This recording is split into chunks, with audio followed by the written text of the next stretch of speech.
சர்க்கரை நோய்க்கு மாத்திரை வேண்டாம், ஊசி வேண்டாம். முயற்சி செய்து பாருங்களேன், ஒரு மாதத்தில் சர்க்கரை நோய் உங்களை விட்டு ஓடிவிடும். சர்க்கரை நோய் உள்ளவர்கள் கவனிக்கவும். வரக்கொத்தமல்லி அரை கிலோ, வெந்தயம் 1/4 கிலோ. தனித்தனியா மேற்கண்டவற்றை பொன்னிறமாக வறுத்து தனித்தனியாக யாக பொடி செய்து இரண்டையும் நன்கு கலக்கவும்.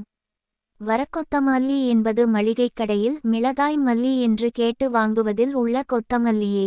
இது புரிந்துகொள்வதற்காக. கலந்த பொடியில் 2 டீஸ்பூன் பொடியை 2 டம்ளர் 200 மில்லி குடிநீரில் கொதிக்க வைத்து ஒரு டம்ளராக சுண்ட காய்ச்சவும்.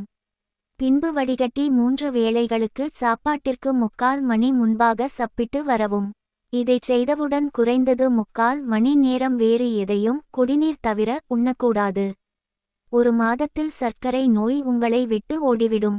சர்க்கரை உங்கள் இரத்தத்தில் உள்ள அளவை ஒரு வார இடைவெளியில் இம்மருந்து சாப்பிடும் முன்பாகவும் பின்பாகவும் பரிசோதனை கூட சோதனையில் உறுதி செய்யுங்களேன்.